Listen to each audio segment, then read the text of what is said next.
Number 5 जिसका नाम है कंप्यूटर के सॉफ्टवेयर। ये तो हम जानते हैं कि कंप्यूटर दो पार्ट्स में काम करता है, हार्डवेयर और सॉफ्टवेयर। हार्डवेयर के बिना सॉफ्टवेयर अधूरा है और सॉफ्टवेयर के बिना हार्डवेयर अधूरा है। अब तक हमने बहुत चैप्टर में पढ़ा कि क्या क्या हार्डवेयर होते हैं और अब हम पढ़ेंगे सॉफ्टवेयर के बारे में। परिचय। सॉफ्टवेयर कंप्यूटर का वह भाग होता है जो कंप्यूटर की कार्य प्रणाली को नियंत्रित कर हमें अधिक से अधिक आउटपुट देता है। हम कंप्यूटर को जो भी काम देते हैं तो कंप्यूटर किसकी सहायता से संपन्न करता है वो काम? सॉफ्टवेयर की सहायता से वो काम कंप्लीट करता है। जितने भी हम कंप्यूटर को काम देते हैं तो कंप्यूटर कोशिश करता है कि उसके अंदर जो सॉफ्टवेयर है, सॉफ्टवेयर का काम होता है दिए हुए टास्क को जल्द से जल्द कंप्लीट करके रिजल्ट देना, आउटपुट देना। कंप्यूटर निर्देशों के समूह के आधार पर कार्य करता है जिन्हें प्रोग्राम कहते हैं। जो कंप्यूटर होता है, जो हम निर्देश कंप्यूटर को देते हैं तो एक निर्देशों का समूह बन जाता है। उस निर्देशों के समूह क्या कहते हैं हम? प्रोग्राम। किसी विशेष स्थान पर एक साथ जुड़े हुए कई कार्यों को करने के लिए हमें एक से अधिक प्रोग्राम की आवश्यकता पड़ती है। भाई हमें किसी भी स्थान पर बहुत सारे कार्य जब हमें करने होते हैं तो अलग अलग प्रोग्राम्स की आवश्यकता पड़ती है। अतः उस कार्य को संपन्न करने के लिए हमें उस प्रोग्राम का समूह डालना पड़ता है। अगर हमें वो काम कंप्लीट करना है तो कंप्यूटर को इंस्ट्रक्शन तो देने होंगे ना कि उसे वो काम किस प्रोग्राम से करना है, तो वो भी एक इंस्ट्रक्शन के थ्रू ही होता है। प्रोग्राम के उस समूह को सॉफ्टवेयर कहते हैं। वही निर्देशों के समूह को तो हम प्रोग्राम कह देंगे, ठीक है, पर अलग अलग कार्य जब होते हैं तो सॉफ्टवेयर को जो निर्देश दिए, प्रोग्राम्स को जो निर्देश दिए जाते हैं वो सॉफ्टवेयर के द्वारा दिए जाते हैं। सॉफ्टवेयर 3 प्रकार के होते हैं। पहला होता है ऑपरेटिंग सिस्टम सॉफ्टवेयर, दूसरा होता है प्रोग्रामिंग लैंग्वेज सॉफ्टवेयर और तीसरा होता है एप्लीकेशन सॉफ्टवेयर, जिनके बारे में हम आगे पूरे चैप्टर में पढ़ेंगे। पहले हम पढ़ेंगे ऑपरेटिंग सिस्टम सॉफ्टवेयर के बारे में। हमें बाजार में उपलब्ध सभी प्रकार के सॉफ्टवेयर कंप्यूटर में डालने की आवश्यकता नहीं है। भाई ऐसा नहीं होता कि हम मार्केट में सारे जितने सॉफ्टवेयर मिलते हैं हमें सारे ही सॉफ्टवेयर अपने कंप्यूटर में डालने ही डालते हैं, ऐसा नीडेड नहीं होता। यह कंप्यूटर के अवयव को नियंत्रित करता है, यह कंप्यूटर के हार्डवेयर का प्रयोग आसान कर देता है। ये तो सच बात है, सॉफ्टवेयर होगा तो कंप्यूटर के हार्डवेयर आसानी से वर्किंग में आ सकते हैं। विभिन्न प्रकार के ऑपरेटिंग सिस्टम इस प्रकार हैं। पहला हो गया आपका डिस्क ऑपरेटिंग सिस्टम, जिसे हम MS-DOS के नाम से भी जानते हैं। ये मुख्यतः IBM कंप्यूटर्स के प्रयोग किया जाता है। MS-DOS आपने अपने पुराने चैप्टर्स में भी MS-DOS का जिक्र जरूर सुना होगा।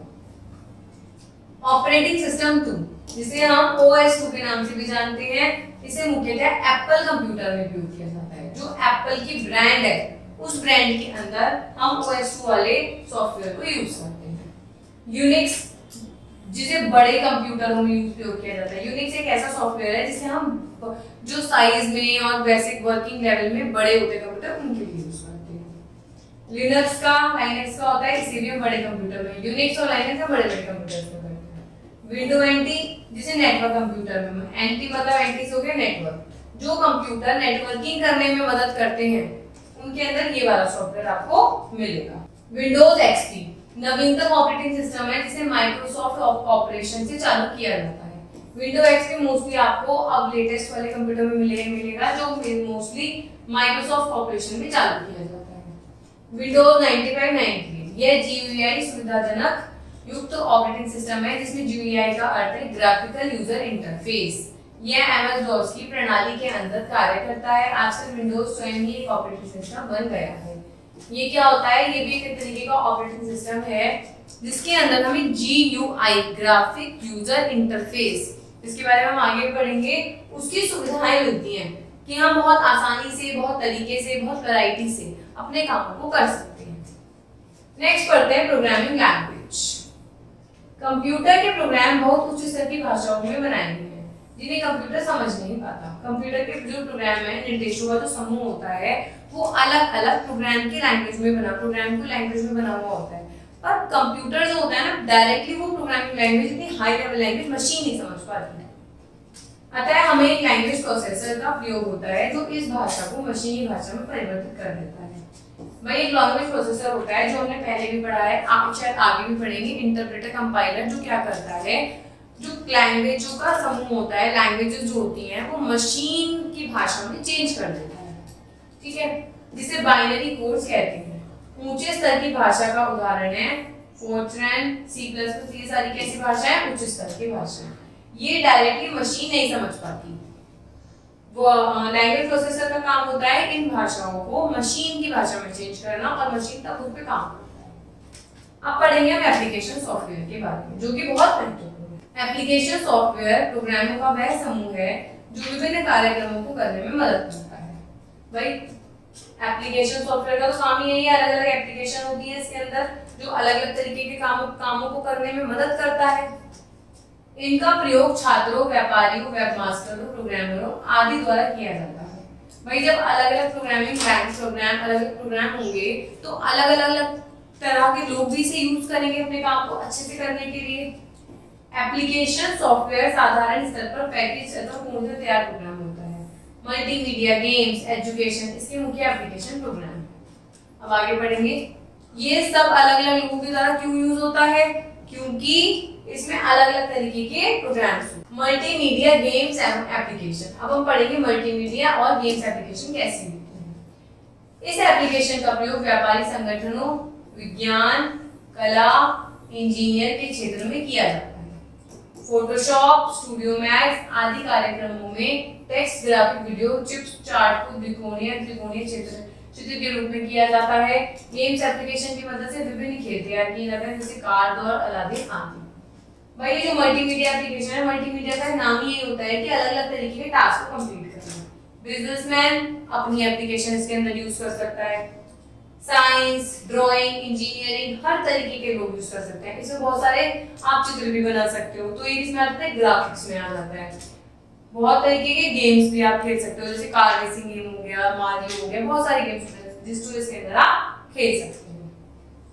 शैक्षिक सॉफ्टवेयर जो एजुकेशन सॉफ्टवेयर होते हैं कौन से होते हैं? CD-ROM की सहायता से छात्रों को कंप्यूटर पर विभिन्न विषयों से अवगत कराया जाता है।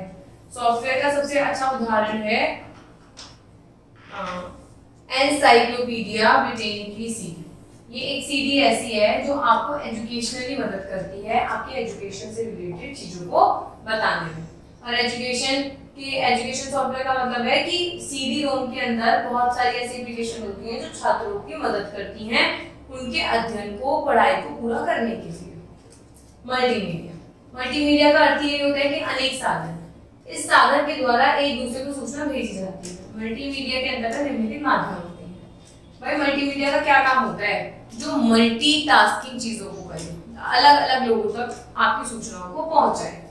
छपे हुए दस्तावेज, श्रवण सूचनाएं, वीडियो चिप्स, दृश्य श्रवण सूचनाएं, एनिमेशन और कार्टून, ये सब आपका मीडिया के अंदर आता है, जो कि मल्टीमीडिया होता है।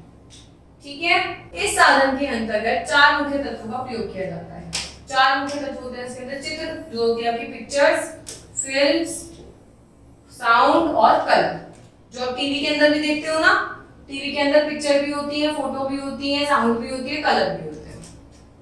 मल्टीमीडिया एक सतत माध्यम है जिसमें रिकॉर्ड किए गए फ्रेम श्रेणीबद्ध होते हैं। इन फ्रेमों को उसी प्रकार श्रेणीबद्ध करके चलाया जाता है जैसे उनकी रिकॉर्ड किया गया है। जिस तरीके से आपकी एक वीडियो होती है, आप मेरी एक वीडियो बन रही है, ये भी कैसी वीडियो है? एजुकेशनल वीडियो है। ये भी एक तरीके से शूट हुई हुई है ना? इसमें भी साउंड है, कलर्स हैं, प्रॉपर एक वीडियो चल रही है और पिक्चर इमेज है, तो ये भी तरीके से क्या हो गया? मल्टीमीडिया। अब देखते हैं मल्टीमीडिया का प्रयोग कहाँ से होता है। हाइपर टेक्स्ट एक विशेष प्रकार का टेक्स्ट होता है जिसका अन्य टेक्स्ट से संबंध होता है। टेक्स्ट में अंडरलाइन वाक्य अथवा शब्द के समूह का प्रयोग उसे दूसरे दस्तावेज से जोड़ने के लिए किया जाता है। हाइपर टेक्स्ट कैसा होता है? ये आप जैसे नॉर्मल टेक्स्ट आपका लिखा हुआ है, ये अलग तरीके के कलर का होता है, जो क्या करता है जब आप इस पे क्लिक करेंगे तो आप किसी दूसरे डॉक्यूमेंट पे पहुंच जाते हैं, तो 2 डॉक्यूमेंट को जोड़ने का काम हाइपर टेक्स्ट करता है। हाइपरमीडिया पढ़ते हैं क्या होता है?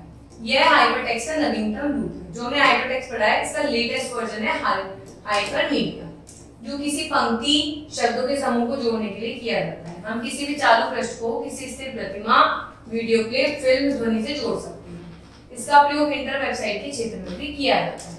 अगर सपोज कीजिए आपने कोई वेबसाइट बनाई है, आप उस पे अलग अलग तरह की इंफॉर्मेशन डालना चाहते हैं, तो अगर आप अलग अलग तरह की इंफॉर्मेशन डालेंगे तो आपको वो कलेक्ट करने में टाइम लग जाएगा। वो सारी चीजें लिखने में टाइम लगेगा, बहुत ज्यादा वेटेज हो जाएगा। तो आप क्या करते हैं, हाइपर मीडिया का प्रयोग करते हैं। लिंक्स होते हैं इसके अंदर, उसका आप क्या करते हैं, प्रॉपर लिंक डाल देते हैं। कोई भी बंदा जब क्लिक करता है तो वो अपने आप ही उस इंफॉर्मेशन तक पहुंच जाता है।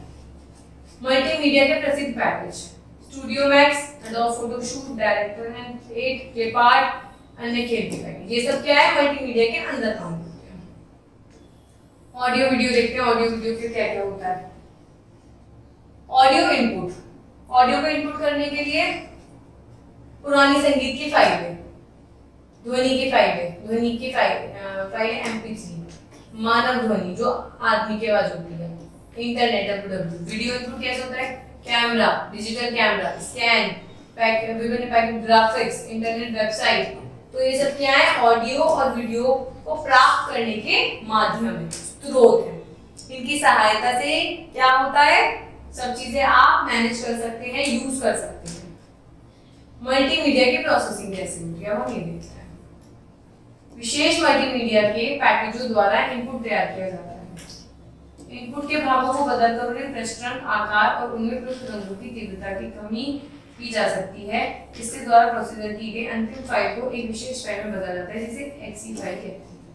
मतलब कि आपने क्या किया, मल्टीमीडिया का कोई पैकेज ले लिया, ठीक है, पैकेजों को इनपुट के तैयार करने के लिए कैसे करा, आपने इन भागों को बदलकर इनका कलर चेंज करा, साइज चेंज करा, ठीक है, कलर का ऊपर नीचे करा, जब ज्यादा कोई कलर ज्यादा कॉम्प्लेक्स कर रहा है तो उसे कम करा।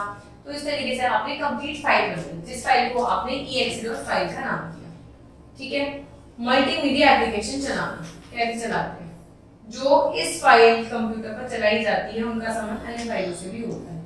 ये जो फाइलें हैं ना आपके पास, इनका अन्य फाइलों से भी संबंध होता है। वे अपना इनपुट मल्टीमीडिया पैकेजों के अंतर्गत आने वाली विभिन्न फाइलों से प्राप्त कर लेते हैं और इन फाइलों को आप इस प्रकार चलते हुए देख सकते हैं, जैसे आप इस थिएटर में बैठे हुए हैं।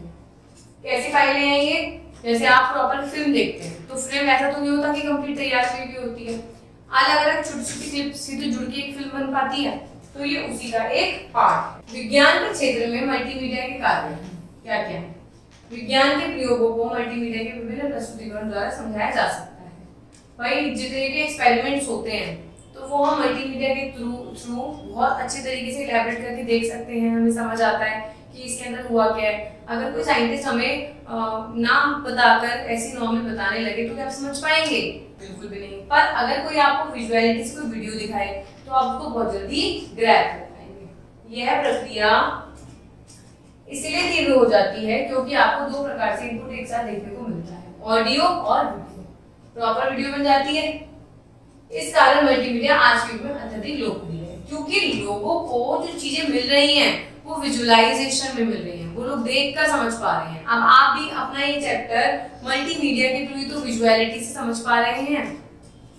अब हम कुछ एप्लीकेशन सॉफ्टवेयर के नाम पढ़ते हैं। MS Word नोट, इससे हम क्या क्या कर सकते हैं, नोट्स और उनकी जानकारी को इकट्ठा कर सकते हैं, व्यवस्थित कर सकते हैं, सर्च कर सकते हैं और शेयर कर सकते हैं। पावर पॉइंट से हम प्रेजेंटेशन बना सकते हैं, आउटलुक एक्सप्रेस से हम ईमेल दे सकते हैं। तो ऐसी बहुत सारी एप्लीकेशन है जिनका अपना अपना काम होता है। हमने चैप्टर में भी पढ़ा था लास्ट में कि अनेक तरीके के लोग उससे जुड़े हुए होते हैं, अनेक तरीके के लोग उसे यूज करते हैं। क्यों यूज कर पाते हैं, क्योंकि उनको सहूलियत के हिसाब से उन्हें अपनी एप्लीकेशन मिल जाती है जो उस एप्लीकेशन का यूज करके अपने कामों को सरल बना देते हैं।